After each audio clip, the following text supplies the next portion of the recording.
Qaynana. Rahmat Fayzi. Hikoya. Savr xola daladan to'g'ri bolalar bog'chasiga keldi.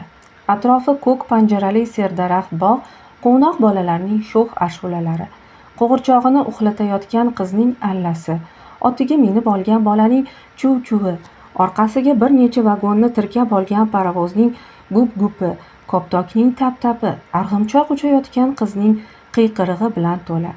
Savr xola har kuni daladan qaytishida nevarasini olish uchun bog'chaga kelar ekan, ko'k panjaralarga ko'zi tushib, go'daklarning shovqinini eshitishi hamono yengil tortganday, kun bo'yi qilgan mehnatining charchog'ini unutib, rohatini surayotganday bo'lardi.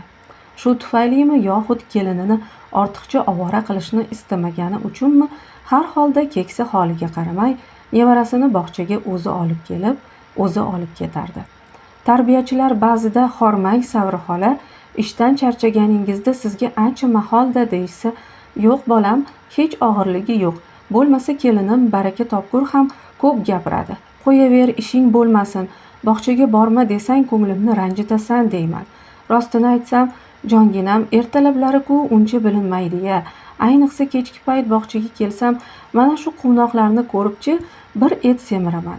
Shunday hordig'im chiqadiki, "Asta qo'yavering" deb javob qaytarardi.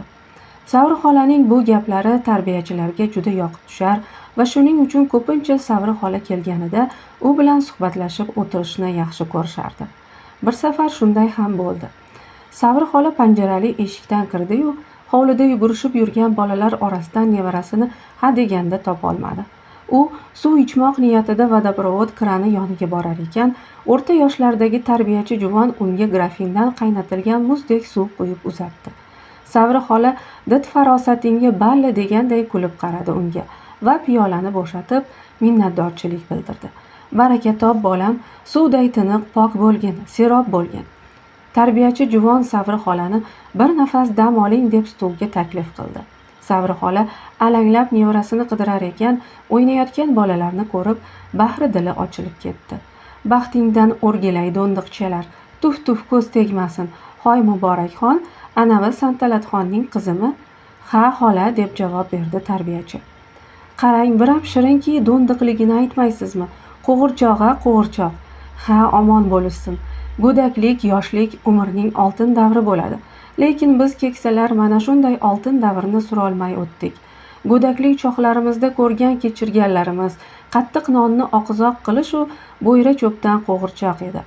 Yarlaqagan xonadonda qiz bolaning qo'lida paxtadanmi yo eski-tuski lattadan o'rab qilingan koptok uchramasa, bu ham yo'q edi. Bunisini ham qo'ying-ya, homilador ayollarning ko'z yoshlarini aytmaysizmi? Bechoralar farzand ko'raman deb ne orzular qilib yurardi-yu, vaqti soati yaqinlashganda uyda yana bir nonxo'r paydo bo'lsa, oilaning ahvoli bundan ham mushkullanishi ko'z oldiga kelib tashvishga tushardi. Sho'ring qurg'ur hech narsaga kuchi yetmay, farzand bersang rizqi nasibasi bilan ber deb Xudoga yolborishdan boshqani bilmasdi. Qani rizq u, qani nasiba. To'ng'ich o'g'limni tuqqan kunim sira yodimdan chiqmaydi. Yoshim 65 ga borib qoldi-yu, eslasam hali xo'rligim kelib, ko'zimga yosh olaman. Tong qorong'isida ko'zim yoridi. Oyim bechora tuni bo'yi mijja qoqmay yonimda o'tirib chiqdi. O'zlari doyalik qildilar. Shunaqa saraton oyi edi. U yoq bu yoqni yig'ib terib olguncha allamahal bo'ldi. Samovar qaynab ayvonga keltirilgandagina 2 piyola issiq choy ichdim. Oyim sho'rlik cho'ntagidan 3 chaqmoq qand chiqarib piyolamga soldi. "Sal darmon bo'larmikan" dedi-da. Qaynanam dasturxonga kecha yopilgan zog'ora nondan olib chiqdi. Bir pasta nonushta qilib bo'lishdi. Oyimning hamon ko'zi javdirardi. "Bolam toliqdi-da" deganday goh menga qarar, goh hovliga chiqib hovlidan uyga kirayotgan erimga tikilardi-yu, bir narsa deya olmasdi. Qaynanamga aytishga andisha qilardi. Aytganda ham foydasi bor deysizmi? Suprani qoqib bor zog'ora undan bir kun ilgari o'zim non yopgan edim. Ko'chaning tagida 2 qoshiqcha juvoz yog'idan bo'lak hech vaqo yo'q.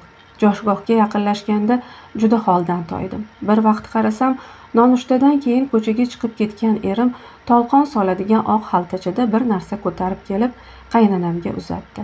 Qaynanam o'g'lini imlab uyga olib kirib ketdi. Obbo, bir baloni boshlamasa yaxshi edi deb yuragim taka-puka bo'la boshladi. Xuddi aytganimday uyda bo'ldi to'polon. Nedurki sen xotiningning g'amini yebsan. Kecha men kinnachiga pul so'rasam yo'q devding. Oyim menga, men oyimga qarayman. Qo'yingchi xullas o'g'lining siqmay suvini ichdi-da. Erim bechora taraq etib eshikni yopdi-yu, indamay chiqib ketdi. Qovoq tumshug'i osilgan qaynanam haligi xaltachani olib oshxonaga o'tib ketdi. Alla bir vaqtda yarim kosa atala pishirib keldi. Qani endi tomog'imdan o'tsa. Keyin bilsam, erim olib kelgani 3 qadoq un ekan. Sabri xola tortib qo'ydi. Mana shundoq kunlar ham bo'lgan bolam. Qaynanangiz shunchalar qattiqmidi xola? So'radi tarbiyachi juvon achinib. Voy, nimasini aytasan bolam? Axir uyimizda janjal bo'lmagan kuni yo'q edi-da. O'g'lim topib kelganini boshingni burkab yeb o'tiribsan deb bir aytardi. O'g'limni mendan bezdiryapsan deb bir aytardi. 3 bolalik bo'lganimda qaynanam vafot etdi. Oradan ancha o'tib katta o'g'limni uylantirdim. Ana endi o'zim qaynana bo'lib qoldim. Keyinchalik o'ylab qarasam, bir hisobda qaynanamga ham oson tutib bo'lmas ekan. Hamma gap yo'qchilikdan, tushunmaslikdan kelib chiqarkan. Mana men bir emas 3 kelin ko'rdim. Kenjasi o'zimning bag'rimda. Birontasidan nolimayman. Hammasidan ham minnatdorman. Baraka topishsin. Sabri xola ezmalik ham o'lsin, ancha o'tirib qoldim deb o'rnidan turdi. Sizdek qaynanasi bo'lgan kelin albatta baraka topadi xola, deb qo'ydi Muborakxon. Sabri xola bog'chaga kelar ekan, tarbiyachilar uni ana shunday gapga solar va ketgani qo'yishmasdi. Sabri xola bog'chaning ichkarisiga o'tib, sersoya daraxt tagida bir to'p bolalar ichida mashinasiga belkurakchasi bilan qum solayotgan yorasini ko'rib qoldi. Qobiljon buvisiga ko'zi tushishi bilan dik etib o'rnidan turdi-da, qum to'la mashinasini sudrab uning yoniga keldi. Uyga ketamizmi, buvi? Ha, bo'la qol bolam, qo'lingni yuv. Hozir tag'in bir mashina qum.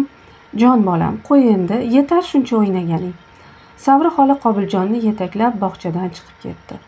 O'rta bo'y, to'ladan kelgan, ikki yuzi qip-qizil bu ayol shahdam odim tashlab borar ekan, hech kim uni nevarasini yetaklab ketyapti demasdi.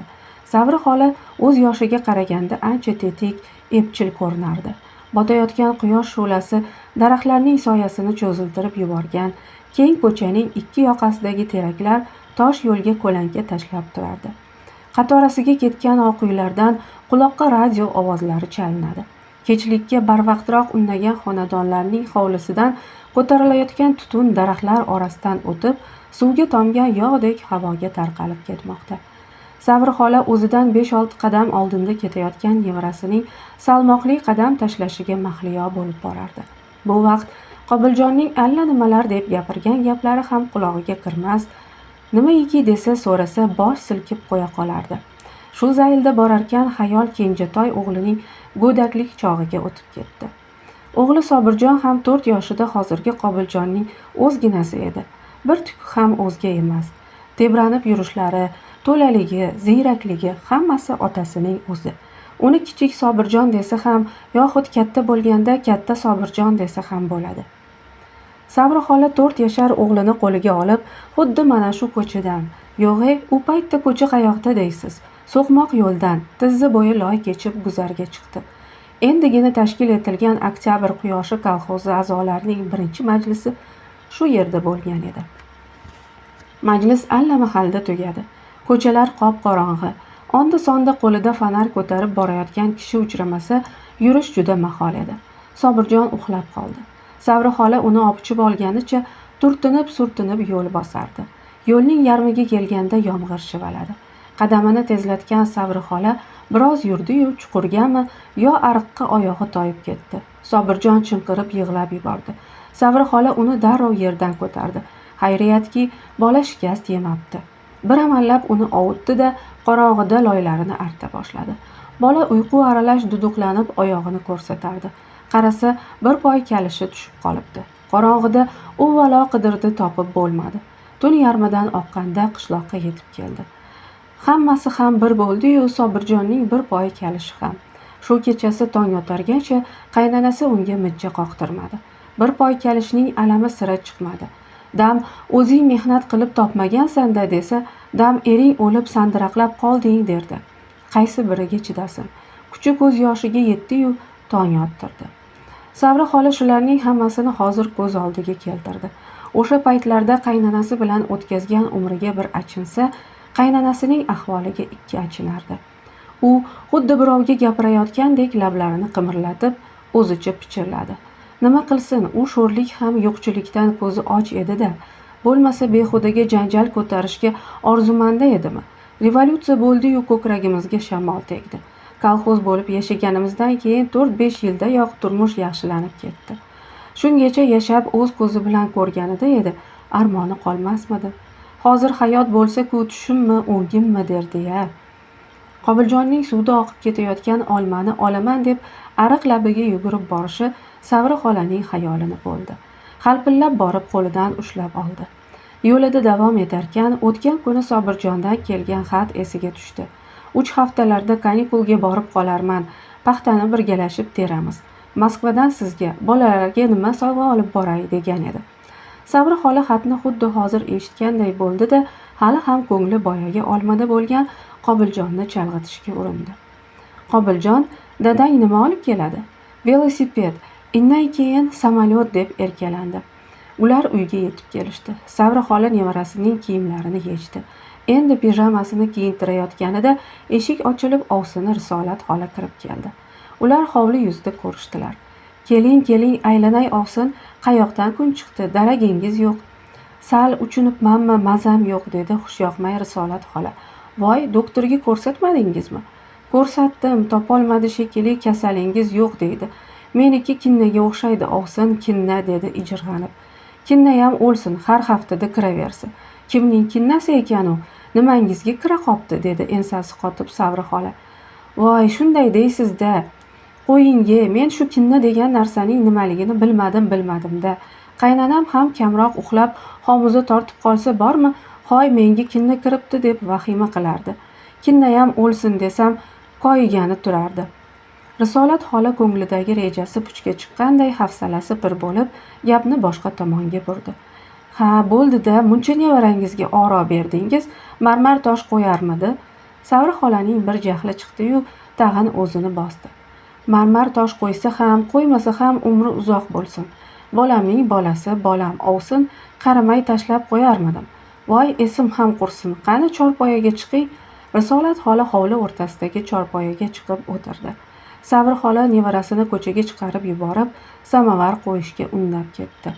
Risolat xola atayin ko'z-ko'z qilmoqchi bo'lganday tirsagini tizzasiga qo'yib, ro'molchasi bilan yelpina boshlagan edi. Atlas ko'ylakning keng yengi tirsagigacha sirg'alib tushib, qo'sh bilak uzugini yarqiratdi.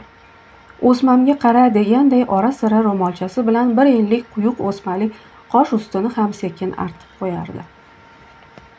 O'sinining bachkanaligini sevmagan Savri xola ensasi qotib u tomonga qayrilib ham qaramadi.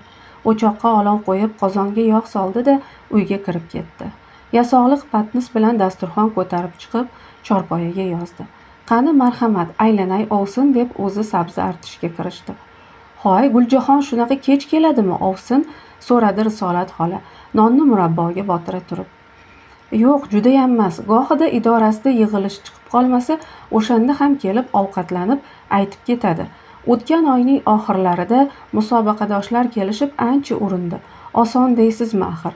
Shundan shunga aeroplanda uchib kelib, G'alaba kolxozining g'o'zasini ko'ramiz deyishganda, g'o'zamizning rivoji past bo'lsa, bundan yomoni bormi? Mehmonning ko'ngli ochiladimi? Haytovur ishlovini kuchaytirib boshqa brigadalarga yetkazib oldi. Yetkazib deysizmi? O'zib ham ketdi deyavering, ovsin, keliningizning omadi baland. Mehnat bo'lmasa omad osmondan tusharmidi, aylanay. Ishning og'iri mexanizatorlarda, baraka topishsin, yaxshi ishlashdi. Kelinim imtihoni bilan biroz ovora bo'lib qoldi-da. Imtihon? Ajablanib so'radi Risolat xola. Ha, imtihon, hali xabaringiz yo'qmi? Mana shunaqasizda, yaxshiki kolxozimiz qo'shni. Agar oramizda bir kolxoz bo'lganida hamma narsadan bexabar qolar ekansiz. Yo'q, eshituvdim-u, men anavi kursdagi o'qish deb o'ylagan edim. Yo'q, 10-ni tugatyapti, 10-ni. 2 yil qolib ketgan edi-da. Shu imtihoni desangiz ancha charchatdi. Ha, ko'pi ketib ozi qoldi, qutulib ham olar. Rais baraka topkur ham boshqa ishlardan bo'shatib qo'ydi. hozircha brigadaga qarab tursangiz bas dedi. Voy, hali brigadirlikdan bo'shatdimi? Yo'q, boshqa ishlardan sal yengillatdi deyapman. Savr xola shunday dedi-yu, chorpoyadan tushib oshxona tomonga ketdi. Kelganidan beri yuragidagi dardini to'kib solishga biron ilmoq topolmayotgan Risolat xola yakka qolib o'yga cho'mdi.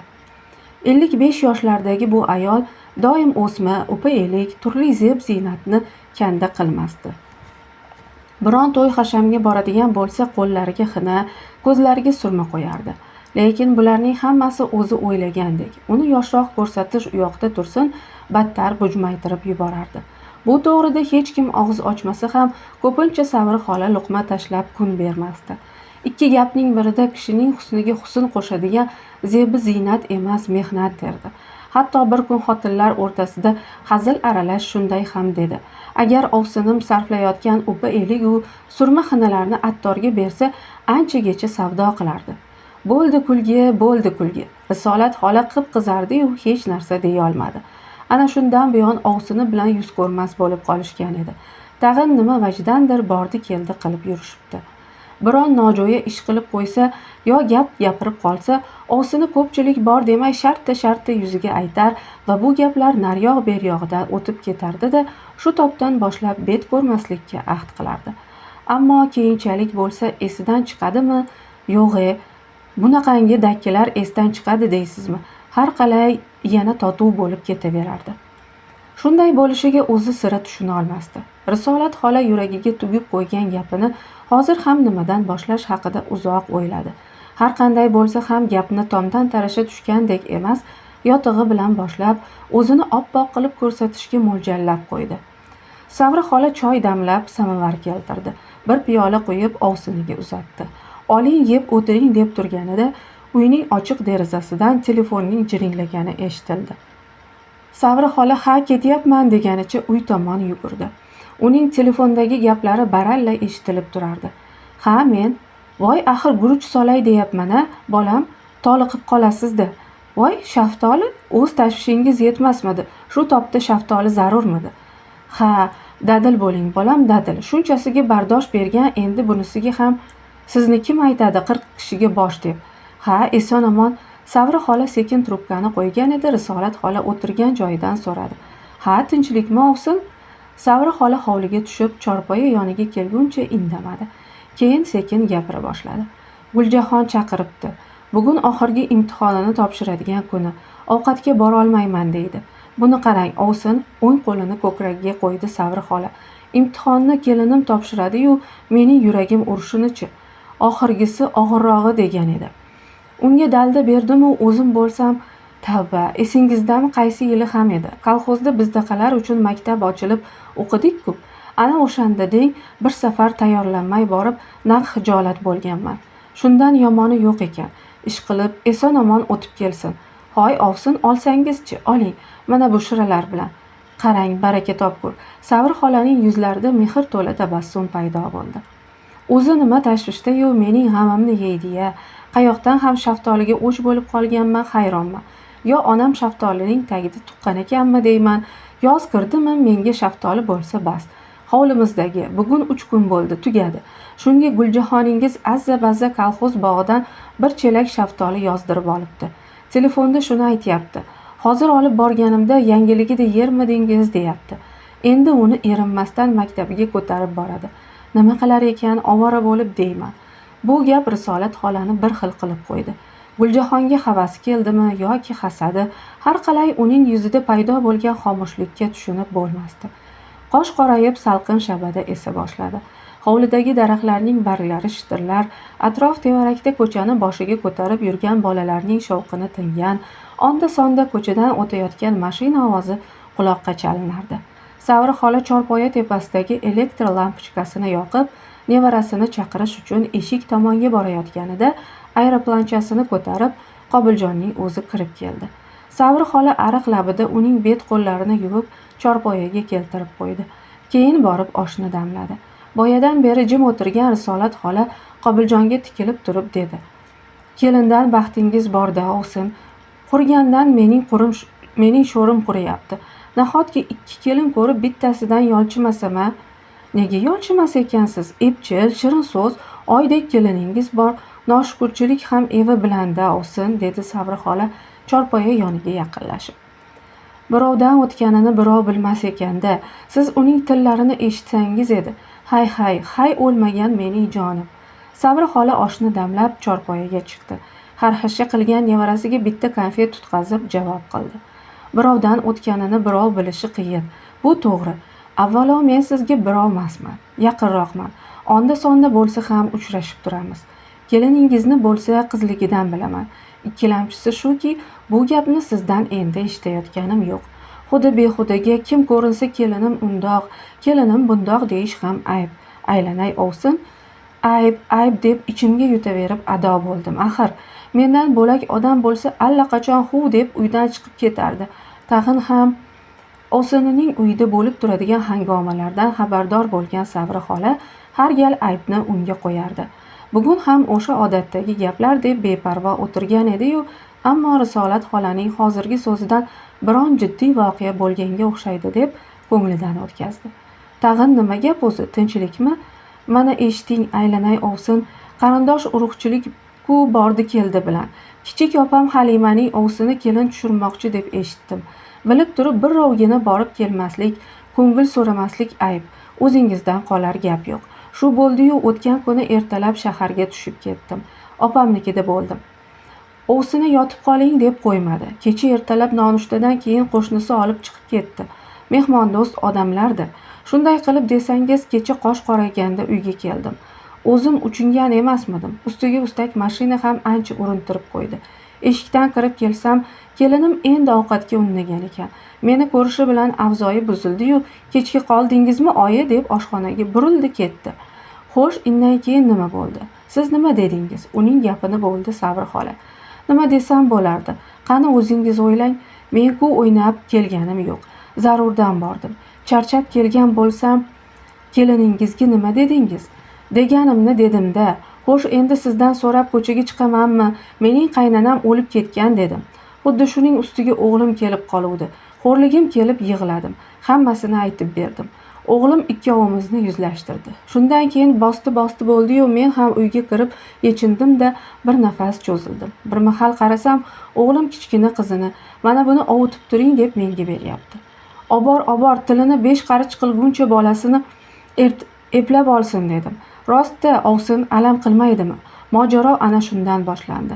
Qarasam, o'g'li qattiq gapirib qoldi. O'g'limdan hech bunaqa gaplarni eshitmagan edim. Hammasini o'sha kelinim qiladi. O'zi gapira olmaydi-da, eriga tayinlab uni yo'ldan uradi. Men ham bo'sh kelmadim, hammasini to'kib soldim. Men senga xizmatkor bo'lamanmi dedim. Qo'shnilar yig'ilishdi. O'rtaga tushib ajratishdi. Shunda anavi traktorchining opasi bor-ku, taniysiz, karomatchi, o'sha o'rtaga tushib ayb sizda xola desa bo'ladimi? Ha, bo'ladi deb jahl bilan uning so'zini bo'ldi Sabri xola.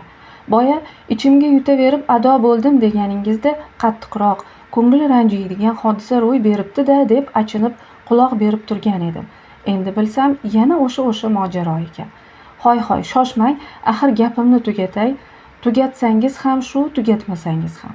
Bu hangamalarni endi eshitayotganim yo'q. Men sizga ochig'ini gapirib qo'ya qolay. Betga aytganning zahri yo'q deydilar. Sizning bu qiliqlaringiz otamning zamonasidagi qaynanalarning qiliqlariga o'xshaydi. U paytlarda kelin sho'rlik eridan bir turtki yesa, qaynanasidan 2 turtki yerdi. Turmush shu ekan deb o'taverardi.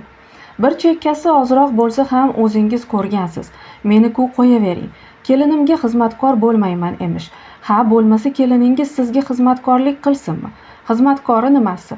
Shu ham gap bo'ldi-yu. Keliningiz ishlab kelsa, eri ishlab kelsa, siz na ovqatga qarasangiz, na uyga, na bolaga. Pilladan qutuldim, boshqasiga yaramayman deb soppa-sog' odam o'zingizni kasalga solib yursangiz. Ochig'i, dardu fikringiz kinnachi bo'lsa, tugun ko'tarib mehmonga yurishga ot tegsiz. Gap bilan bo'lsa-ku, o'zingizni inqillab qolgan kampirga chiqarib qo'yasiz. Yasanishga kelganda 18 yashar bo'lgingiz keladi. Hoy, ovsin, nimalar deyapsiz? Shoshmang, hali deganimcha yo'q. Agar bizning kolxozda bo'lganingizda boshqacharoq gapirishardimi? Qani aytingchi, mendan necha yosh kichiksiz? Yanglishmasam 8-10 yosha. Xo'sh, men nega ishlayapman? Uy ro'zg'origa yetkazolmaganimdanmi? Yo'q, og'ziga kuchi yetmaganlar shunday ham deydi. desa deyaversin. Buni yaxshi bilasiz. Paxtadan olib oshpaz qilib qo'yishganiga nihoyatda 2 yil bo'ldi. Shu ham raisning zo'ri bilan. Hali kuchim ko'p, baquvvatman desam ham keksayib qoldingiz deb qo'yishmadi. Kelinimga qolsa-ku sira ishlamay qo'ya qoling deydi. Xo'sh, nega ishlayapman? Men tengilar nega ishlashyapti? Siz mana shuni tushunmaysiz. Mehnat deganda faqat boylik orttirish deb o'ylaysiz. Aslida bilsangiz, odamni odam qiladigan, fikrni ochadigan, aqlga aql qo'shadigan mehnat. To'g'ri, pillachilik ham kerak. Illo ochig'ini aytsam, o'shanda ham yolchitib ishlamadingiz. Shuni bilingki, qarz 2 qo'ldan chiqadi. Tag'in ham keliningiz odobli, andishali bo'lmasa-chi, sizga uning bolasini boqish yoqmasa nima degan gap? Eshitgan quloqqa yaxshimi? Bu hammasi tushunmaganlikdan kelib chiqadi. Kolxozda g'o'zani yetkazib parvarish qiladigan, avji ish qizigan paytda xotin ishdan kelsa-da, sizdek ona uy joyga, bolaga qarash o'rniga yallo qilib yursa, insofdan mahir. Turib kitob yozadiganlardan ham xafa bo'lib ketaman. Shunaqalarni yozib, oqini oqqa, ko'kini ko'kka chiqarib, ko'pchilikka mundoq ko'rsatib qo'ysa-ku bo'ladi-ya. Qo'limdan kelsa birinchi bo'lib sizni o'zim yozardim. Savri xola kulga aralash shu so'zlarni aytdi-yu, yer chizib xomush o'tirgan Ovsinining yuziga qaradi va birdan "Voy, osh ham lanj bo'lib ketdi" deya o'choq tomonga ketdi. Risolat xolaning ko'zi yerda edi. U shunday chuqur xayolga toldiki, bir nuqtaga tikilgan ko'zlari xiralanib, yerda og'zini ochib tashlagan haligi ayblari unga baqrayib turganday ko'rindi.